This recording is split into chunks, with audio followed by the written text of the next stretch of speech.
You're listening to Distraction Therapy with me, Rob Watson. In this part of the programme, we're going to spend a little time with the voices from a Word open mic event recorded at the Attenborough Arts on Thursday the 20th of May. It's not a full recording of the evening, it's a short edited feature, intended to give a flavour of the room, the performers and the atmosphere of a night where poetry was not only read, but tried out, shared, tested, sung, laughed through and listened to. What interested me being in the room with a recorder was not only the poetry itself, it was the feeling of the evening. A loosely curated event has a particular energy. It's not random, but it's not over-controlled. There is a structure, a stage, a microphone, a running order, and a host keeping things moving. But within that structure, there's also uncertainty. People arrive with folded paper, phones, notebooks, memory, nerves, humour, and something they want to say. That's where open mic events become interesting. They're not just showcases, they are places where a voice becomes public for a few minutes. To set the scene, here's Lydia Towsey, Creative Director of Word, describing the organisation and the particular feeling of this open mic takeover. Okay, I am Lydia Towsey, I am the Creative Director of Word, and I come from other places too. Word is a poetry organisation delivering one of the longest running poetry and spoken word nights in the UK. We've been going for about 24 years. To say that out the side of my mouth, because nobody really knows for sure, but we know it's at least that. Our core night takes place at Attenborough Arts Centre, generally on the last Thursday of the month, but we can go rogue and switch it up. We kind of have three baskets of areas that we place our work within, or we theme our work around. One is a commitment to poetry, high-quality poetry, and advocacy for that and its infrastructure locally, nationally and internationally. And we work with poets from across the world. We've had people like Fred Degar from LA. We've had Kwame Dawes in the past from Jamaica, the director of the Calabash, or originator of the Calabash Festival. Our former patron was the late Jean Binter-Breeze, MVE. So we work internationally in this way, and we have many partners who support that. And then, of course, we try and share, the very best on the national and the local scene. The other area of our work is across community, and we work with community groups. We work with people facing all kinds of challenges across Leicester and Leicestershire, to create parity and to create a space where all voices are included and heard. And then the final area of our work is around professional development, and we in that area focus on mentoring and supporting voices at whatever stage in their career they are at. So quite a lot of stuff, really, off the top of my head. What did you enjoy about this evening's event? Oh my gosh! It was so unexpected. It was an open mic takeover, and I can't believe, but I don't believe we've ever staged a pure open mic takeover before. Our normal format is we invite a booked act to headline the evening, sometimes two booked acts. But this evening we decided to give the whole stage and space over to local artists and to the open mic, and what I loved about it was the huge take-up, first of all. We were really taken by surprise by the demand for slots. So we didn't, even the whole evening given over to them, we didn't have enough slots for people. But that's wonderful, because people were still in the room listening to each other, whether or not they were behind the mic.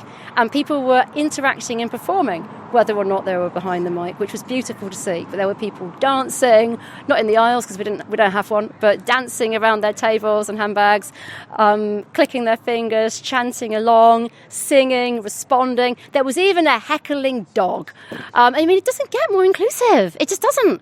So that was wonderful. And then I would say just the huge range of voices.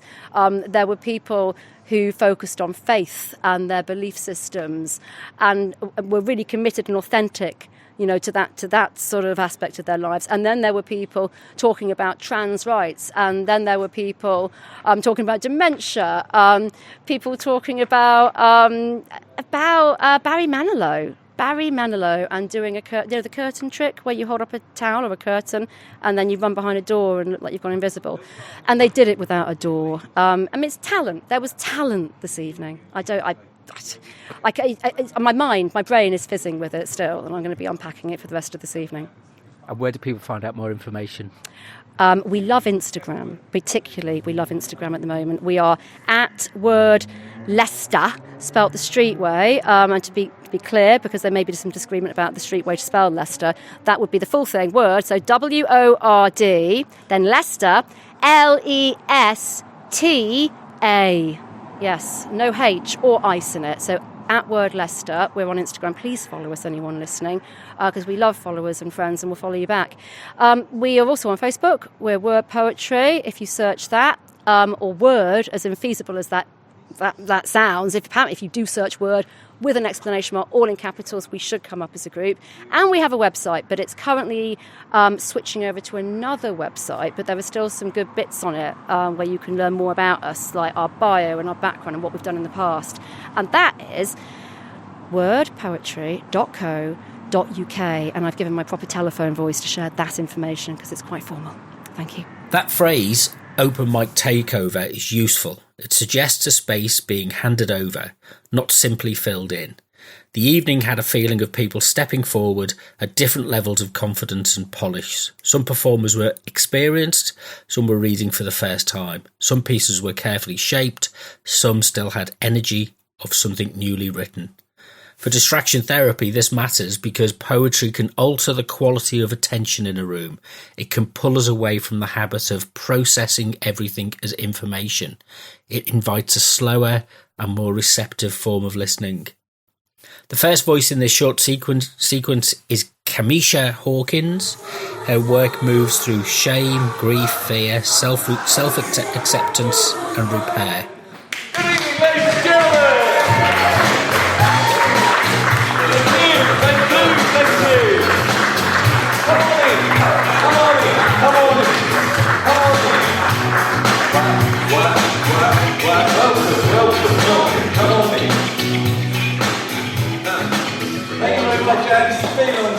Let's give Ernie Bean a big round of applause on the sound over there. So let's welcome the big word welcome up onto the stage, Camisha Hawkins. Come on up, Camisha.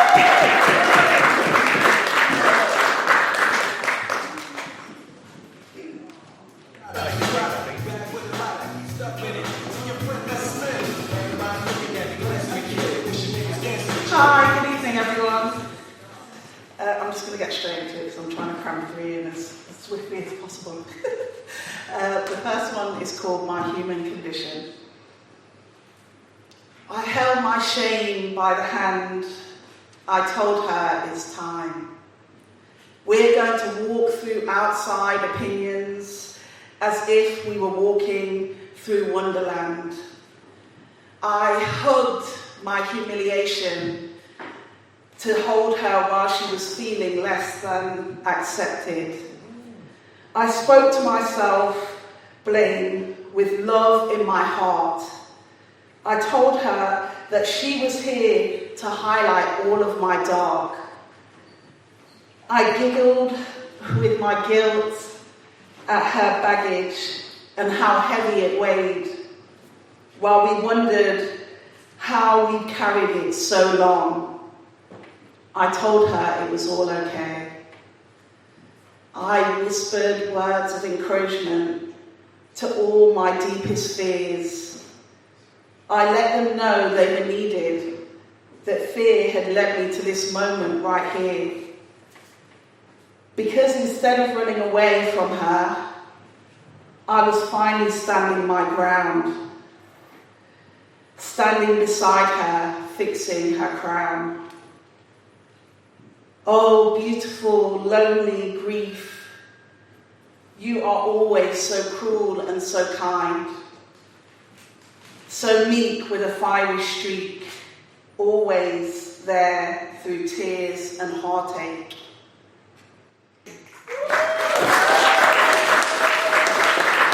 The next piece changes the scale. It moves from inward feeling to the practical imagination of travel Access and Body. Bavin Gohol's piece, Dear Rome, it's about wanting to visit a place but having to ask ordinary necessary questions first.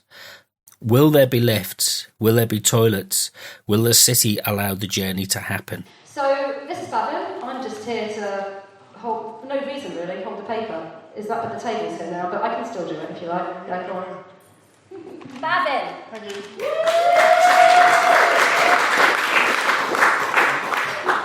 It's called Dear Rome. Will I ever go? Everyone that I've ever spoke to says this is crap. Would I get would my wheelchair headache? Would it be a headache for my wheelchair? Would there be lifts? Would I be like a toilet? Would I be able to have coffee and go to the toilet? I wouldn't know. Well, once you leave the UK, this will open lax. But Rome is the place I must go. So Colosseum is my kingdom.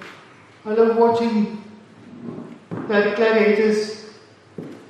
Where will I ever go? The Roman holidays will all be happen.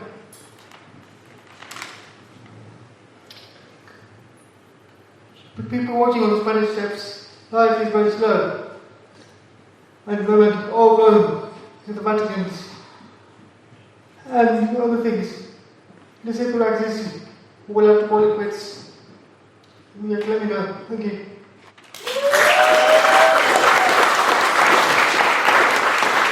Open mic rooms often have that quality of collage. One voice leaves an image in the air and the next voice changes the light around it. Kat Hurst's piece is especially useful because it reflects directly on poetry itself. It's about returning to poetry after a long absence. It remembers poetry as something that had once felt like a test, something to be analysed, until it stopped breathing. Then, in the poem, poetry comes back differently, less like an examination, more like an open door. I'm Kat. I'm a white woman in her late 40s, currently retraining as a clinical psychologist at the University of Leicester across the road. This poem was inspired by a lecture exploring poetry and mental health led by Lydia Townsend of Word and Bright Sparks. Yeah, absolutely. Alongside performances by Sophie, Emily and Jess from the Showcase Collective. Now, unexpectedly, that lecture led me back to poetry after a 28-year hiatus. I know I don't look that old, but I am. So this is my first attempt at writing poetry since A-level English back in the 90s, when poetry walked back into the room. I hadn't opened poetry since 1998. Classrooms that smelled like dupe and obligation. Words pinned down like specimens, analysed until they stopped breathing. And maybe I followed suit, for a while at least. Back then, poetry wore a suit. For me, it spoke in riddles it didn't want me to solve. It felt like being tested on someone else's feelings. Today, however, poetry walked in barefoot, Mickey Mouse in denim with strong coffee. Lydia. Sophie's voice didn't ask permission, just arrived, like it had every right to take up space in the room. Emily held silence like it was part of the poem, like the gaps were speaking too, and we were finally allowed to listen. Jess, there was something uncontained there, like the words hadn't been tamed yet, like they still remembered where they came from. And Lydia. Not teaching, not leading, not directing, more like opening a door and standing to the side. Come in, they seem to say. Come in and notice what follows you. And I did. We all did. I noticed that part of me, that part that still thinks poetry has rules, that it needs to be clever, neat, or finished. I noticed the familiar discomfort of not knowing what something means. But then there was a moment where something in my mind shifted. Not loudly, not dramatically, just a quiet suggestion. What if I don't have to know? What if it just is?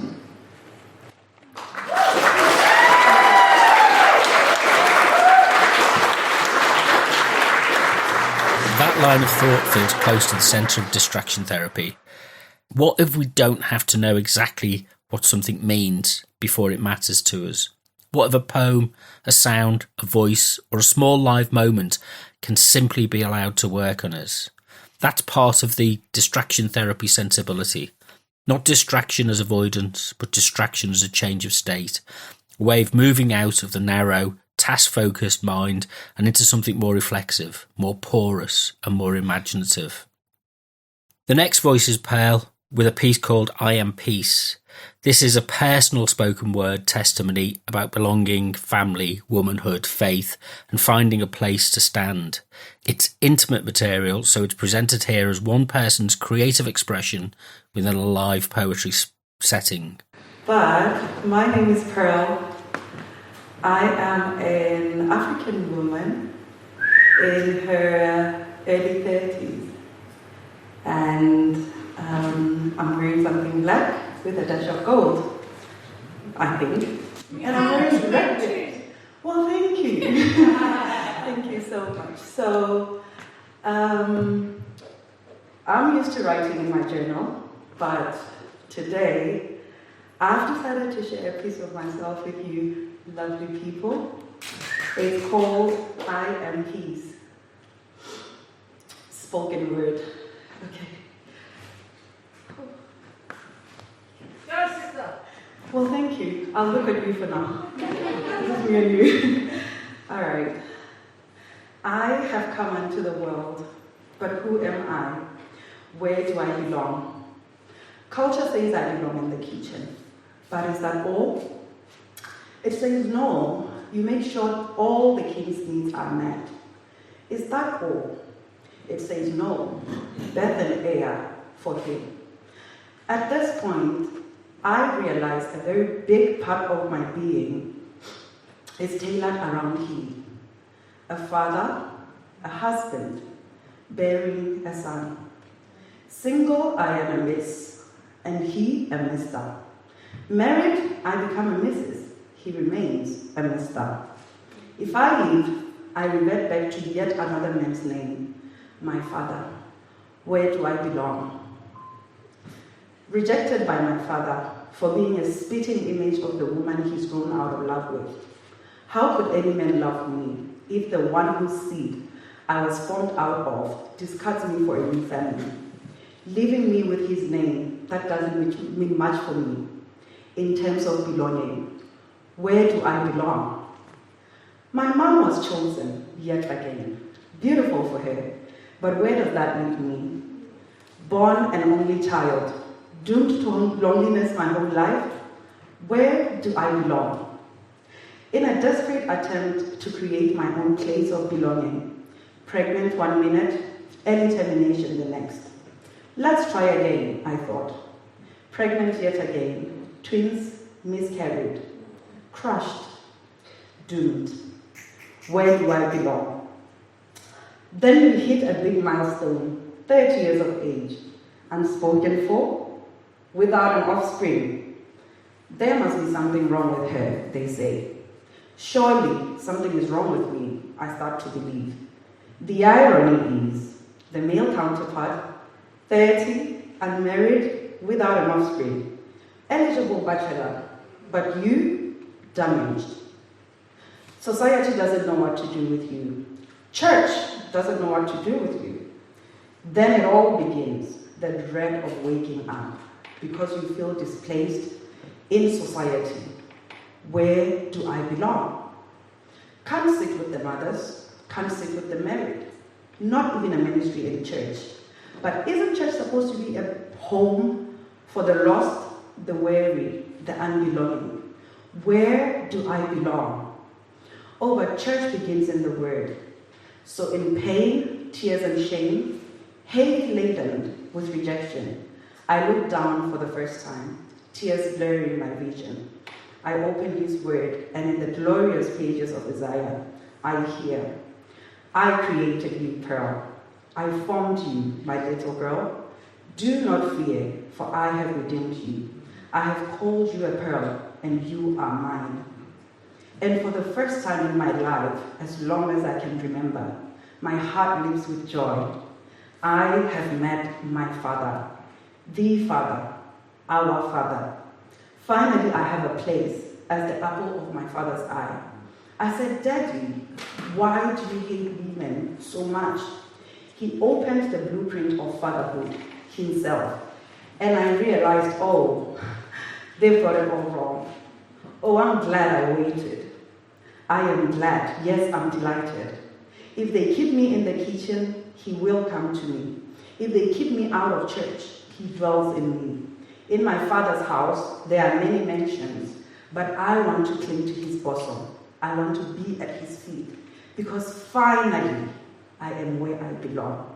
His name is Daddy. I am Daddy's girl. Praise.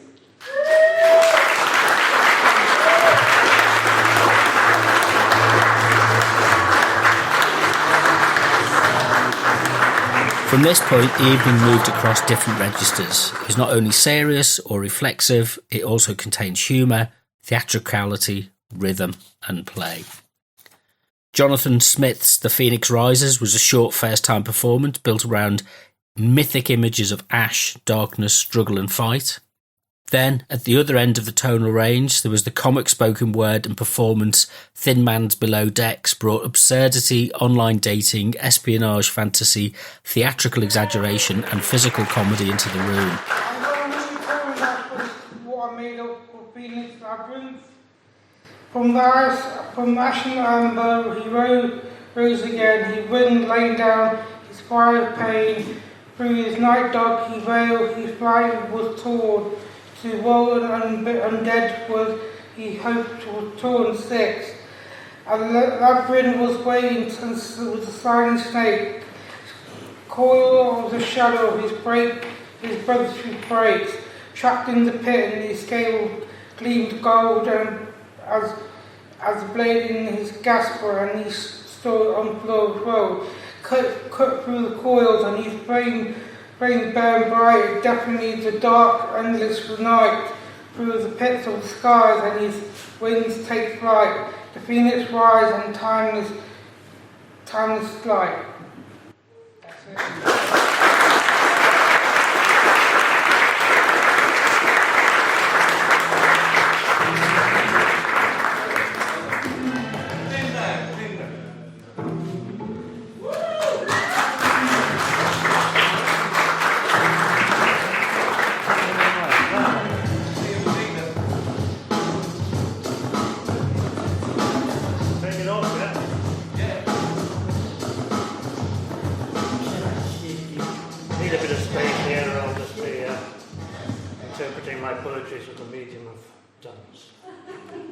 It says, I am the thin man, so that tells you something about my appearance. Incredibly handsome with hair the colour of autumn's bounty. At least that's what it says on the back of the packet. And I said to my partner, I said, how would you describe my hair colour? She said, weak old rat in a trap. This is nice, isn't it? So I tell you that because you can see we're not really getting on all that well.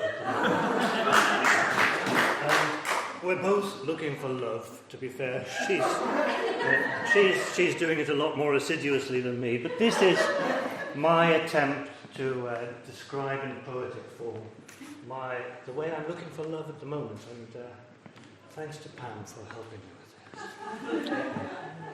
That was seriously, she did. But so I've shortened the title to Below Decks.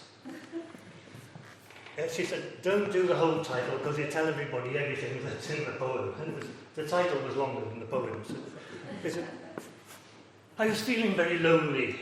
I was feeling despair. When a friend said, why not go online? You might find someone there. So I posted my particulars on a site called Meet Your Match, where a gorgeous woman half my age declared me quite a catch. She made promises poetically, some sexy calisthenics, giving rise to wise eugenics, kids as cute as cybernetics. She promised me a uniform with medals, stripes and wings, and these are a few of my favourite things. She promised golden sands in tropical lands, her hands all over me. Alas, my friends, it was a means to an end, and it turned out not to be. She was sensuous and adventurous, and tied me to the bed. When I was Mickey Finn in a Holiday Inn somewhere near Birkenhead, I'd been trauma-bombed and catfished by a fiendish femme fatale who worked for Spectre, Drax or Smirsh, or some such devilish cabal. Then I wound up, transported overseas, and it's hard to feel at ease with the Bahamas panoramas when you might end up sucked into space. That movement from vulnerability to comedy is part of what made the evening feel alive. A loosely curated room can hold contrast without smoothing it out. It can move from grief to laughter, from prayer to absurdity, from polished delivery to someone finding their confidence in real time. Finally, Lauren Ulwen and Dr. Miffy Ryan produced a piece that begins with comic energy and then moves into a chant-like reflection on daydreaming. It's a particular connection with distraction therapy because it treats daydreaming not as wasted time, but as a charged state of imagination, a form of inner movement.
Smell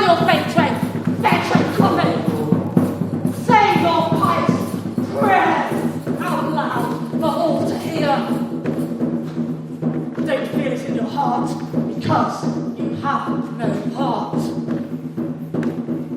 It isn't the poor who ask for photo ID. It isn't the poor who sold the NHS. It isn't the poor who think the poor should have mouths. It isn't the poor who aren't kind. It isn't the poor who don't use their minds. It isn't the poor who pull down the blinds. It isn't the poor who want more and more and more and more and more and more and more and more and more and more and